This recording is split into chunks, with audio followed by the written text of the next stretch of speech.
Rise and shine, Sonny. It's time for breakfast. Tell your little friend to get up.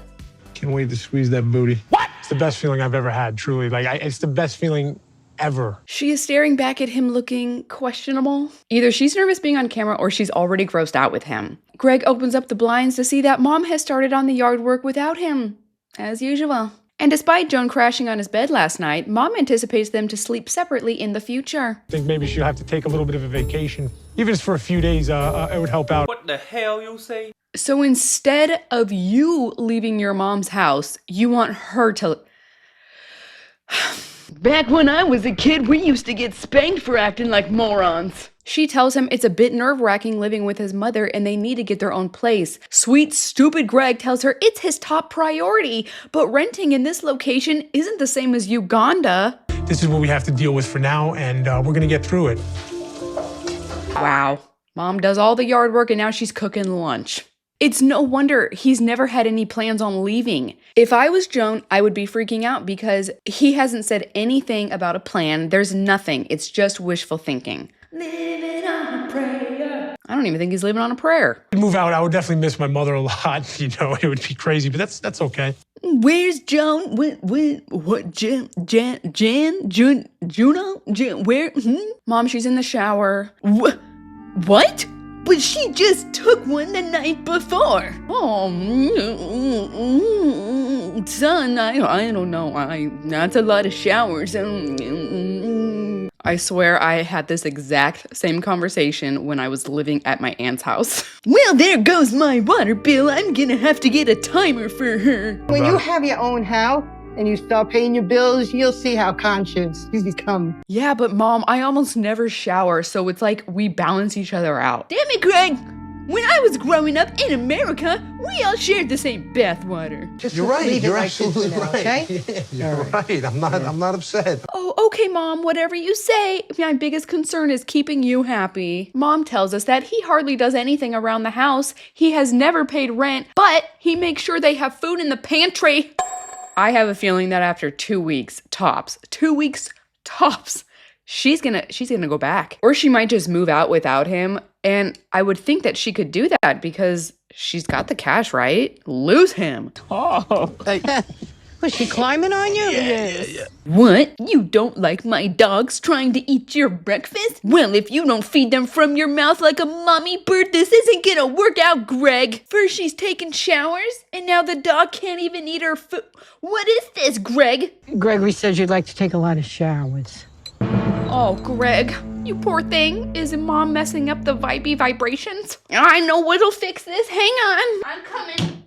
You heard of this one? This was one of my favorites. Hold on. Look, I found it. I got Uno and Skip-Bo. If you don't like that, I got more dominoes than you ever know what to do with. I got pretzel sticks. We're gonna have a good... I got ginger ale.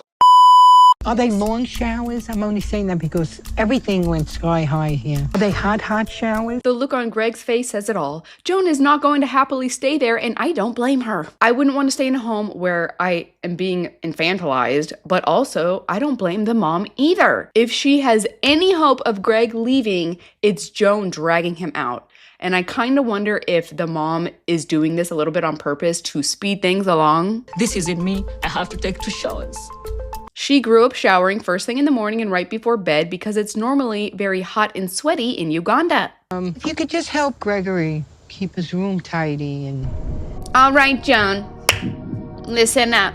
You can only shower on these days. You got 6 minutes. I'm gonna come in and make sure the water's not hot, okay? It costs extra. You're not allowed to shut your bedroom door, and I don't care if you don't want the dog on your bed. He was here first. This is his house too, Joan, all right? Real quick too, I'm gonna need you to tidy up my son's room, and then also don't forget to put sunscreen on the top of his head. I love Greg so much, but I'm not here to look after him. What? Who's gonna take care of my baby? Who's gonna make sure he eats his vegetables? Greg, are you hearing this? I want him to man up and get out of his mother's house. After lunch, Greg takes Joan to do one of his favorite things, shopping for food. As she's walking around, she's noticing the produce is much more expensive than in Uganda. She asks him how much the budget is. A wise question. Do I have a budget right now? Really? If I just see something I like, I just buy it? How many strikes are we at, you guys? Greg struck out a long time ago. You can see the worry on her face. She wasn't aware that the cost of living was so high, and now doubting if they can even make it work because Greg has no self-control. The plan for the future, I declined that state job. You did? He had a job lined up, a career job, and he didn't want it. Then he tells us that he was waiting for her to come so he could share this news in person. And I decided not to take it. What the Sigma? You turned down a New York State. No explanation. Just didn't feel like it, I guess. You guys, this ain't a man. Where's the sacrifice? Where? Nothing. He does nothing for anyone. It's all about him. Is it a good idea for you to turn down a staple job with your fiance? Probably not. I'm getting my blood pressure's going up, son. I don't like it. As big of a loser as he is, Mom has allowed it to get to this point. Until Joan arrived, he had no reason to do anything for himself. Joan will either push him to grow up or he will push her away. And that's a Linda prediction. We'll see how it goes at the end of the season. So now they're standing in the middle of the store and she's freaking out, realizing he turned down a career opportunity for no reason whatsoever. He goes, "I'm sorry. I love you." That's the reason you had to decline that job. We need the money. I just wanted to be able to spend time with you. Oh gosh, we got the Gino excuse, but that's not the only one. He also tells her there will be more opportunities like this in the future. Plus, he wasn't really interested in a state job. It just wasn't what I wanted to do, She is a director of a nonprofit. This is a hard-working, selfless woman, and he can't even work a few months at something that's kind of boring? Loser! Greg, what are you offering her? Huh? He's a big, selfish, stupid slob. Okay, crying. She's like, "Greg, I love you, but I need a sense of security. Right now, I don't know how long it'll be before we're on the streets or I'm on the streets," but he reassures her that will never happen. You know why? Because Mom's here. It's a little overwhelming, and trying to keep it all together, it's pretty hard. Keep it all together. Keep what? You act like you have so much on your plate. You got Joan and your mom. What are you talking about? Moving on. We're with this gentle flower and her virile, passionate husband. I'm so pleased to remark my conversation for the last night. Oh no, our precious flower is wilting. Mr. Roger brings her a delicious cappuccino in bed, but Miss Prickly Pants isn't pleased. Taste it. Sorry. Is he okay? Gosh, maybe the next house should be a single story. And he wants another kid? Gonna call this guy Abraham. She tells him, "I gave up everything to be here and your family hates me. I don't have any support." I think if we get time to spend with her, then everything will be fine. She seems to be angry out of nowhere. She's making a problem that doesn't exist yet. His daughter did nothing cruel to her. I think she might be trying to separate him from his older children. But why, oh, why would she do that? Cappuccino is good? It's not good? It's not like Paris? No. Oh my gosh, you guys, this girl is gonna bring the heat. My second prediction, I'm gonna write them down. She's gonna be the next Jasmine/Angela, I think. A few hours later, they're out back on his beautiful property, barbecuing burgers and playing with the kid. Honestly, you guys, that kind of looks like a dream come true. I mean, it's beautiful property. He's got a nice house, a big, beautiful, organized garage with an airplane in it. Like, what more could you want, lady? His neighbors come over with some snacks and food, eager to meet Mina. She can't help but notice that all of his friends are kind of old. You are in the woods. I always said when I married Bob, Yeah. he's a pilot. Surprisingly, she can relate to this woman and tells her that in Paris, she could pop the baby in the stroller and just go walking anytime. But out here, there's nowhere to walk. So Grandma recommends that they start walking together. How fun! Where's my earring? It keeps falling off. My favorite thing is popcorn and voting. You're gonna have a garden. You need a puppy. I mean, you'll be very busy. Don't forget crocheting. It's an important... Do you have bingo? Crochet and knit. Oh, no, And crochet. I like a martini. This I like. Yeah, screw crochet. That's for old people. I like to get wasted and run over people with my golf cart. Je suis pas retraitée, moi. Martini Pat asks Mina how she feels about being at home with a 2-year-old while Mark travels. She tells Pat that she wants to have another baby, which leads Pat to saying that Mark has to run everything past his daughter Jordan first. Apparently, Mark is a people pleaser and he wants to keep everyone in his family content. It's my decision, not Jordan's decision. Right. This is a very unpopular opinion, but if you are a divorcee and you get remarried, your focus should be on your new spouse. It should. Sorry. The kids are probably going to get mad. They're going to resent you for a little bit, but it's not going to be permanent. A marriage is a lifelong commitment to that person. You're not marrying your kids. The kids are going to grow up. They're going to have their own families and their own lives and blah, blah, blah, blah, blah. And then they'll understand, oh, yeah, my mom or my dad did do the right thing by making that person a priority in their life. You don't gotta hate me in the comments section. It's my opinion based on my own personal experiences with a divorcee and seeing lots and lots of other blended families. If he says, we're having no more babies, let's make this work, you lose. As much as I think Mina is selfish and mean, I am with her on this one. She left her family, her beautiful country, which she loved. She left her oldest son. And if I arrived and my husband was telling me how our life was going to go because that's what his daughter wants, no. C'est mes envies. J'ai l'impression d'être en couple avec Marc et Jordan. His daughter Jordan does have legitimate concerns. I think she's coming from a place of love, but if he wants to have a happy life with his wife, who has his toddler, he needs to show Mina that she is the queen. Maybe the daughter was a princess for a little bit, but Mina is the queen. The next day, Go for a nice hike and I'll show you some other beautiful places, okay? Okay. boy oh boy, aren't they cute together. They tell us all about the amazing intercourse they had after the barbecue. Doesn't really matter what she's wearing. She's beautiful, anything. You can't stop. I can't stop. You know, family, my father was the youngest of 13 children. His mother told me that she'd have to get dressed in the closet because her husband couldn't keep his hands to himself. I got so many cousins. This is the main trail. There's no traffic, no ambulance. This little hiking backpack thing that they have for the baby is so adorable. And it looks so cozy. It was really cute. I got a kick out of it, and I really love how much Mark loves his baby. He even said like he wished he had a mirror so while he's walking with her, he can look at the mirror and see her face.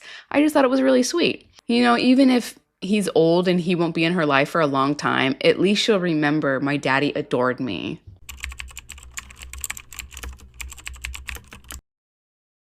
So anywho, they're on this beautiful hike and Mina's like, why would he think I liked hiking? Does it look like I like walking outside on the ground? Me, sister. Yeah, okay, next. Mina starts opening the snacks and she looks up at Mark and can tell that something is bothering him. I'm impressed with her ability to read his mood and ask him about it immediately. Unfortunately, the topic is his daughter, Jordan. We don't want drama at the wedding. You It's want your possible wedding? she don't coming? No, it's not possible. She's not coming. All right, so at first when I saw the teaser and Mina saying she doesn't want her at the wedding and stuff, I was clutching my pearls. But did you notice how Mark opened up that sentence? He said, we don't want. We don't want drama. We don't want drama. And who's we? He's not talking about him and Mina. He's talking about him and Jordan. The we should never be him and Jordan. And yes, I do think that Mina is a snake, but if I'm breaking it down like one situation at a time, Mina has a right to be upset here. Because she doesn't know I talked to you about this, but I talk to you about everything. That's a problem. Your daughter isn't assuming that you have an open, transparent relationship. Why? Once you have proposed to her, you gave up hearing your child's input, okay? You could have heard it before and perhaps you did, but now you've made your decision. You put a ring on it, so sorry, daughter. c'est à moi de parler à Jordan de cette conversation, mais I agree with her again. It's not her job to clear the air. It doesn't matter if the air is ever cleared. She came here to start a life and a family with this man. And she gets here and now he's like, oh yeah, but by the way, my daughter has all these rules for you. The concern is you marrying me just to come to the USA or for money. I don't like this. It's not fair. I haven't traveled outside of the country before, so I can only imagine what it would be like. Oh gosh. And then especially knowing that one of your kids is back there, he is placing this burden on her, and it's not her problem. If the daughter has already decided that Mina is a conniving, thieving monster, that's her issue. I don't think it's fair that he's dragging Mina into it because this is the plan that they made together. And now he's bringing Jordan into it. Please, for me, s'il te plaît. one more again, I try for you. One more. Okay. And then Mark tells us that sending Mina in to meet Jordan is like sending her into a hornet's nest. If that's what you think, why are you doing it? I know I'm not getting married until Jordan and Mina find a way to... Stop. You're not committed to marrying her after you've brought her here? You're talking about having a second... Guys. Okay, screw Mark. Screw Greg. Where is Sharpie? I need Sharpie. Shekinah! Now we're gonna meet face to face, Mina and Jordan, and hope everyone comes back in one piece. Moving on. We're with Juan and me, Jessica. Juan loves eggs that are not fully cooked for some reason. All right, guys. I love eggs, but when my eggs are wet and they feel... No, they feel like mucusy, especially when people throw in the tomatoes like at the end and they get hot and wet. We did not have much privacy last night, and I gotta get the boys to sleep. Oh, ha ha ha. Isn't it cute how I allow my children to completely take over my life? I mean, don't get me wrong, kids do take over your whole life, but this woman has no boundaries, no rules. She doesn't have a bedroom door. Like, that is a testimony that there is no structure in her life or her home. And of course, David sleeps in bed with us, so that doesn't allow much time to be intimate. Of course he sleeps in bed with you. You know, for the most part, people frown upon that. Having the infant in bed with you. What do you mean, of course? Like, there's no other option but to have the baby right in the middle of you and your partner. I don't get her at all. What's a bassinet? What's a crib? I want to know why her other kids aren't having a slumber party on their bedroom floor. A family that sleeps together stays together, right? There you go. Eggs and banana? Breakfast of champions. He's ready to start his day, and she says, hang on, Juan. The baby is asleep. Why don't we go back to bed too? Okay, I don't know how to start. You know how to start. I know how to start. Anywhere, any place, a man is ready to go. He's like, it's been 2 days. Oh my gosh, finally. Every time I see stuff like this, I just think back to Gino. Juan tells us that he's learning intimate life is going to be very different for him, but he's feeling great. He's happy. He's got that clarity. I'm hoping this tour will just be able to get him a little bit excited about where we're gonna live. Jessica tells us that because they drove in while it was dark, Juan didn't get a good look at the place. So today, she plans on showing him the area and where are the kids? You got a sitter to drive him around town, but not your first night together. She drives him past her parents' house, takes him down Main Street, and once he realizes Main Street is ghetto and old and boring, he's like, wait, what? When I get off the cruise ship on the islands, I'm used to having a lot of restaurants, a lot of options. I feel for him. When I was young, I kind of like fantasized about the rural life and waking up and taking care of your farm animals. But now that I'm older, I realize I really don't want to live more than 15 minutes from like a city, a big city, 15, 20 minutes. I don't want to be more than 10 minutes away from a Walmart. And I consider myself kind of a boring, introverted person. So for someone like him to have to live there, that would suck. Like a retirement home. What do you guys think? What has your experience been? I think it really takes a special kind of personality to be able to live a life like that and be happy. There's a lot of cows.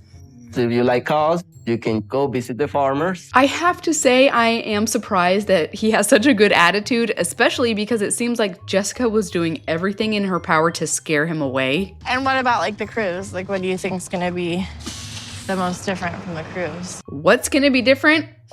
Well, I won't be having any more fun. I'll never speak to another adult except for you. I can't lock my bedroom door at night, and now I'm sharing a bed with a baby. So, this is great though.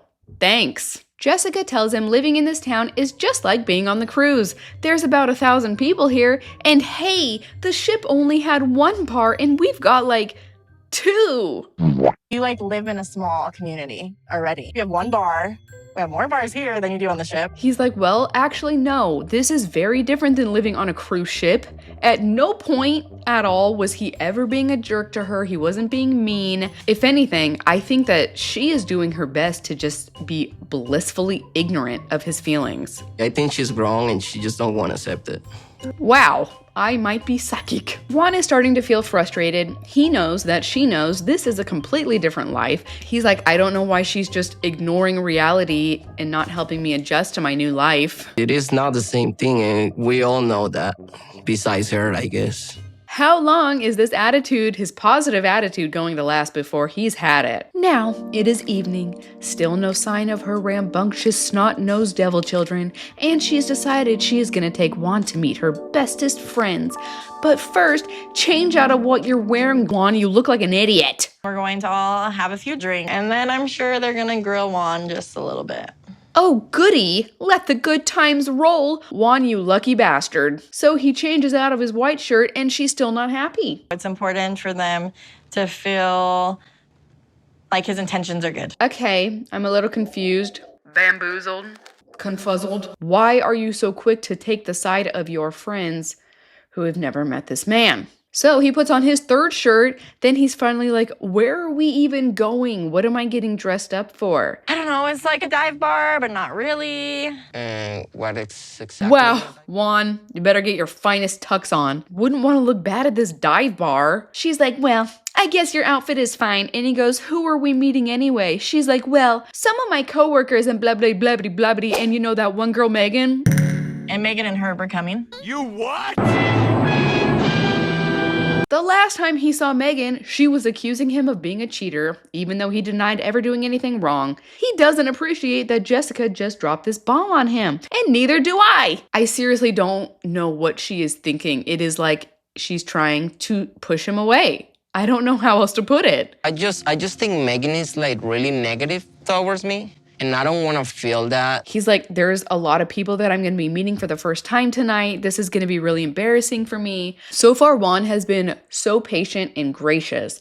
Even when he's vocalizing his inner feelings and his thoughts, he's very nice about it. You know, Jessica can't ask for much more at this point, besides not being with a cheater. You're both in my life forever, so. I think you understand what I'm saying. Well, honey, positivity is key. My mantra is just grin and bear it. Don't forget it. So they get to the bar and everyone is all smiles and hugs, but Juan tells us he knows Megan, and Megan has likely given everyone an earful about how terrible he is, so he's not feeling too optimistic. Get us some Rocky Mountain oysters. What is that? Cow's balls. Huh? Okay, when I saw this, I assumed that they were messing with him, but I don't think they are. I think they really did eat them. They weren't joking. A few weeks ago, I helped my friend butcher a hog. I didn't help. I mean, I kind of did, but I was more observing. I wanted to learn how to do it. The very first thing he did after skinning it was removing the testicles and the guts. That was one of the first things that he did, and he didn't keep the guts. You cut them off. I love them. Rocky Mountain oysters. And you eat them. They're so good. Anyways, that being said, let me know if testes are something that you have consumed before, and if so, what country or like where were you? What kind of food were you eating? I'm just very curious. The only time I've ever seen people eating testes on TV was on Fear Factor. I was also thinking, what bar is this that they're serving bowl nuts? Not even peanuts? I've never seen nuts on a menu. I feel a little pressure because, I mean, it's their food, it's their culture. It could be disrespect. Okay, wait, no. There's no way that they were eating balls at a bar. Guys, someone could put it down below. This can't be right. What bar? What state is offering this on the menu? How was your first night at home? It was great. It was great. I loved the bed. Oh, great. We've got Karen ready to rip Juan a new one. First, we'll feed him cow balls, then we'll feed him his own balls. So you know probably what's coming. Okay. Another unpopular opinion. Here we go. Ladies, if you got a friend like this, lose her. She will destroy your relationship, and she'll do it with a smile on her face. She will never regret it. She will never apologize. She is 100% convinced Juan is a cheater. And guess what? You keep accusing a person, eventually they're just going to go ahead and do it because why not? They're already guilty in the eyes of public opinion or whatever. But what I really don't understand is that Jessica has obviously forgiven him. So who are you, Megan, to come in like Gestapo? But it's because you haven't answered my questions yet. Oh, it cuts to Miss Thang telling us that there were rumors of him cheating, so she continued hounding him and writing him about it, but he still refuses to tell her the truth. Ugh. He had allegedly cheated with a woman. Jessica has obviously forgiven him and moved on because he's here now. Who the hell is this clown? A woman, and he continues to deny those allegations. How about you get your own freaking life? But she can't. She is demanding honesty from Juan because I guess she's confused and thinking it's her husband or something. I don't know. I have been here through her. I get that. Through thick and thin while you were in Colombia. I'm starting to get real pissed right now. Guys, real pissed. When I was young, I thought to myself, I'm never getting married, I'm never having kids, I'm gonna slut around and I'm gonna live my best life, okay? I'm not gonna be tied down to a man. And kids? You have kids, you give up your whole freedom. So I lived my party life and it brought me nothing but shame and inner turmoil. So it really didn't take me long to realize that the best things in life are just the simple things. They will bring you the most joy, the most satisfaction, the most peace. To be off, potentially messing around, just literally shatters my heart. I'm having a fit with this girl. This is my opinion. She's not a good friend at all. But guess what? She's doing this because of Jessica. And Jessica is allowing it to happen. She knew that Megan was gonna be there, which is why she never told Juan. Juan's gonna run for the hills. Every time she just comes and bring everything up, I think that's not healthy for me. And Jessica... He's like, Jessica and I have talked about this. This is old news. I don't understand why she continues bringing it up every single time she sees me. I want you to show me how much you love her. Who do you think you are?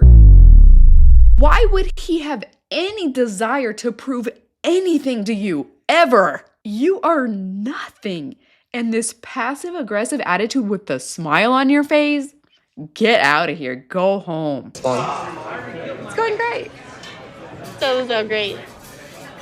What a blast. I will happily drink alone at home. Thank you very much. What I'm really struggling with is you still haven't answered my question. What happened on the cruise? All right, so at this point in the episode, I was quite upset. Then Juan says, I messed up. And I was like, dude, it really sucks that that happened. But again, if him and Jessica have discussed this, she still invited him to come move in and blah, blah, blah.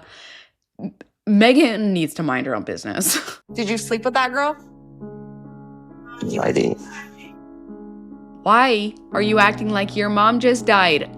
Jessica is right there with a smile on her face. What is wrong with you? How could this happen to me? Moving on! We're with sultry Stevi and modest Maddie. They have finally arrived at Stevi's house and she is so excited to finally have him here. But just like Juan, Mahdi is a city boy and he might not enjoy this new atmosphere. I'm really hoping that Maddie will feel at home here.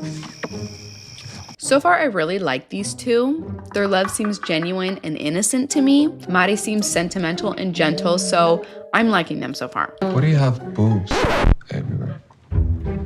Uh-oh, okay, hold on, I got something to say about this. So allow me to defend Stevi. I also love creating art. I haven't in a long time. I prefer painting people. I really like the whole figure, but I always go back to basically the portrait, like the shoulders and up. When I'm drawing figures and people, I always tend to draw women because women are beautiful. Our faces are beautiful. Our bodies are beautiful. We have a curvature and a flow, and I think the eye likes to follow that curve. So anyways, I can completely understand and appreciate her having a desire to draw naked ladies. Who doesn't like looking at a naked lady? Everywhere. Boobs, boobs, boobs, boobs. Like, too many. Oh, Stevie. I like boobies too, but this is too much, especially for this Muslim man. I heard mumblings about Stevie possibly being bisexual. I think that's gonna push him over the edge. He's already accepting so much change as a conservative Muslim man.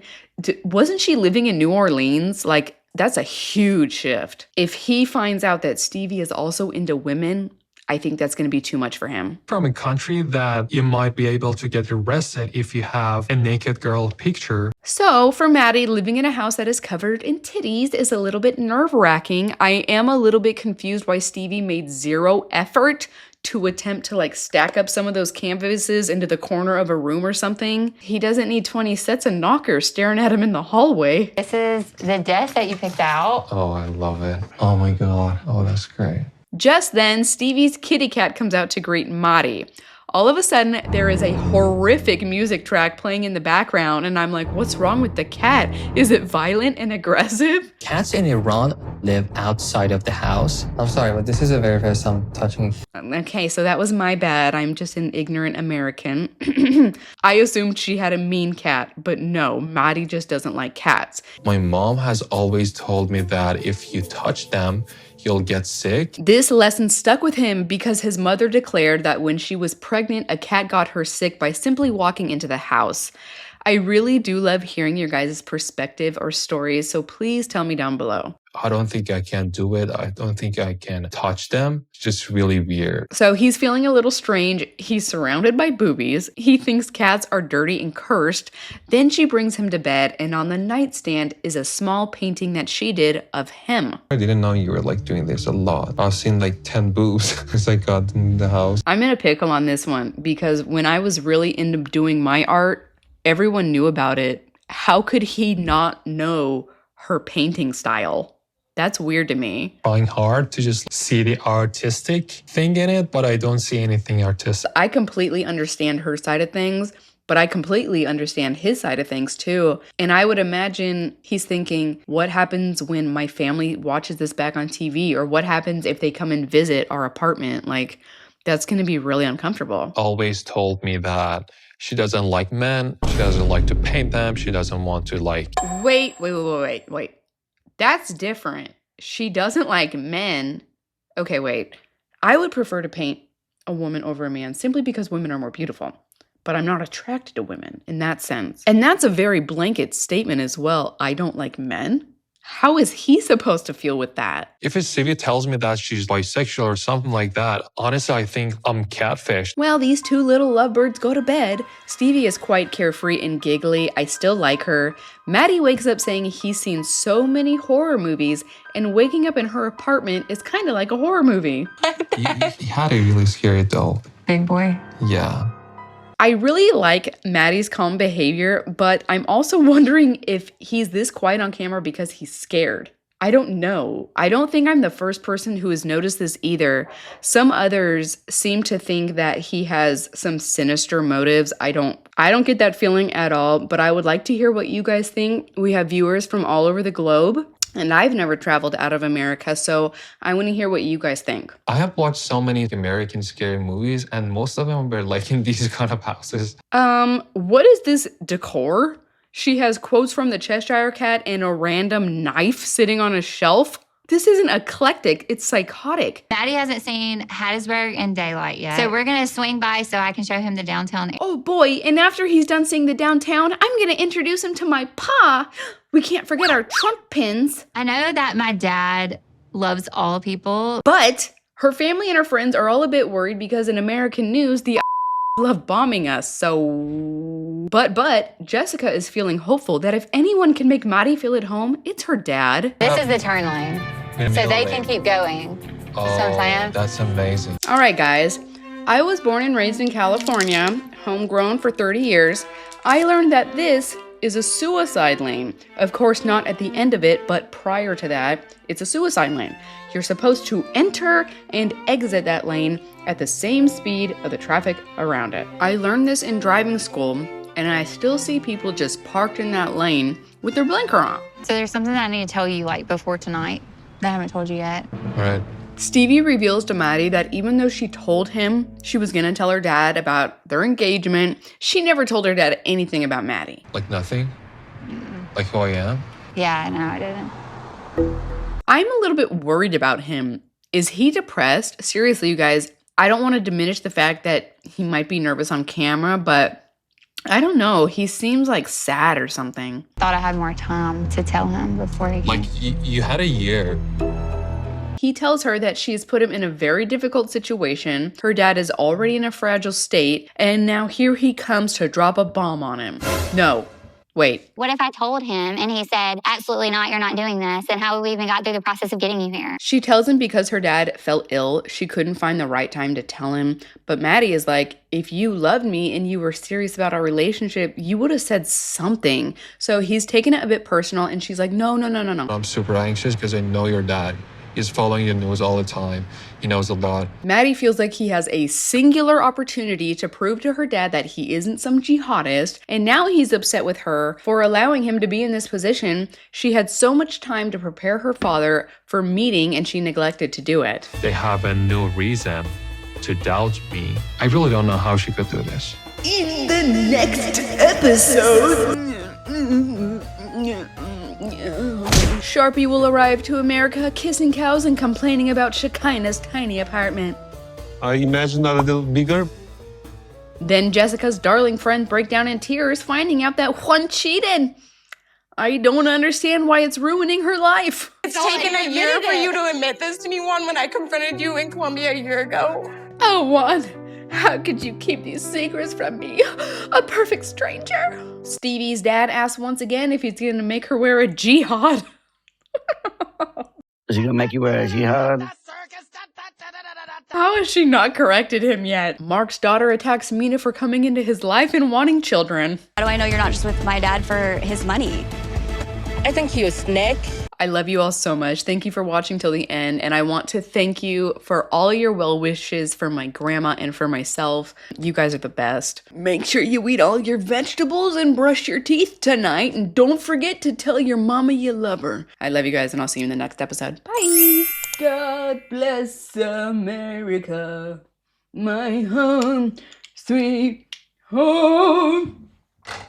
It is so nice. It's finally warming up outside and getting some sunshine. My kids are outside playing. It's like, finally. Man, we had been sick and just stuck in the house and like stuck in bed and on the couch and under blankets, and it's dark and cold and gloomy and depressing, man. Oh, it is so beautiful outside. I gotta get out there. Can't waste your life sitting inside, Sonny. Someone on Instagram just messaged me. Afsara Anjum Shotaruri. I don't know how to say it, but you are gorgeous. And thank you for the kind words. You guys are really so sweet. I got the best viewers ever.